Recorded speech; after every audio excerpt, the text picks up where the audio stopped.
नमस्कार, बिहार मिथिला न्यूज़ में आपका स्वागत है। मैं हूं मनोज। देखिए, संजय झा के केंद्र में जाने से क्या असर पड़ रहा है।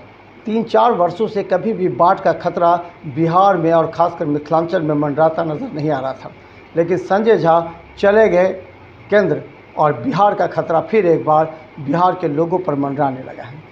जैसे ही नेपाल में तेज़ बारिश से कमला बलान की नदियाँ तेज़ हो गई और वो लगातार कई क्षेत्रों में फैल रही है। पानी का जल स्तर बढ़ने लगा है, कई जगह खतरे के निशान से आगे बढ़ रहा है। तो कई जगह जो बांध है, तटबंध है, उसके खतरे को देखते हुए जिला प्रशासन, खुद दरभंगा डीएम और मधुबनी डीएम ने कई स्थलों का निरीक्षण किया है।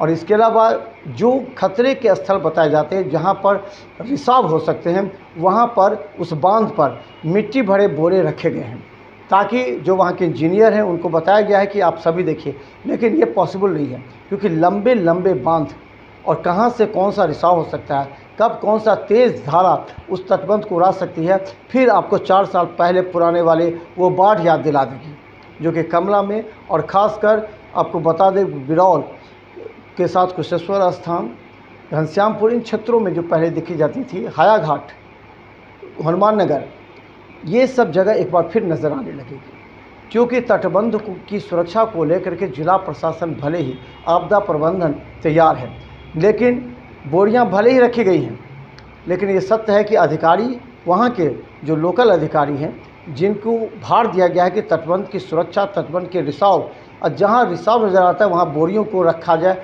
अभी से उसको बराबर किया जाए, वो अभी नहीं हुआ है।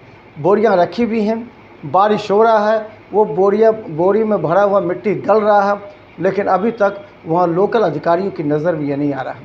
तो क्या एक बार फिर बाढ़ का खतरा मंडराने लगा है। लगातार बारिश हो रही है, आने वाले समय में 3 दिन और तेज़ बारिश होगी, जिस वजह से एक बार फिर जलस्तर बढ़ेगा और बाढ़ तटबंध पर खतरा बढ़ जाएगा। इस परिस्थिति में संजय झा के केंद्र में जाने के बाद जो उनकी रणनीति थी, जो उनकी योजना थी, क्या उन योजनाओं को बिहार सरकार में नए जल संसाधन मंत्री इस काम को देख पाएंगे, या संजय झा उनको विशेष सलाह दे सकते हैं। लेकिन जनता में एक बार भय आ गया है कि हो सकता है कि इस बार फिर बाढ़ का खतरा है, क्योंकि तटबंध पर हम आपको दिखा रहे हैं, देखिए किस तरह बोरियां रखी हुई हैं।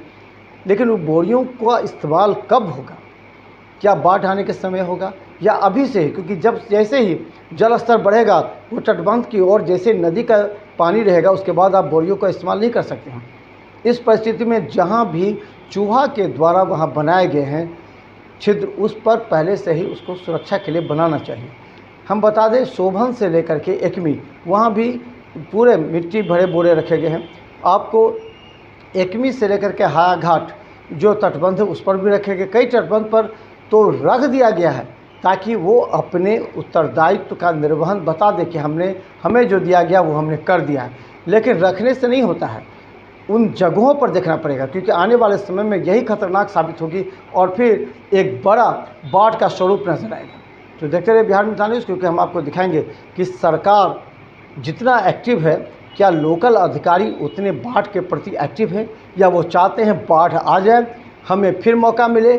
क्या मौका मिले ये आप भी समझ सकते हैं और हम आपको समझा भी नहीं सकते हैं, लेकिन वो अधिकारी अच्छी तरह समझते हैं कि अगर बाढ़ आएगा तो किन किन लोगों को फ़ायदा पहुंच सकता है, किन किन क्षेत्रों में फ़ायदा पहुंचेगा। लेकिन उन्हें ये नहीं समझ में आता है कि वो गरीब, वो मजबूर, वो व्यक्ति फिर 1 साल पुराने कर्जे में डूब जाएंगे, फिर 1 साल परेशान होंगे। जिस बात को संजय झा ने लिखित में बताया था, आज वो एक बार फिर पुनरावृत्ति होने की संभावना है, क्योंकि जो मौसम का अनुमान है वो आने वाले 3-4 दिनों में तेज़ बारिश होगी।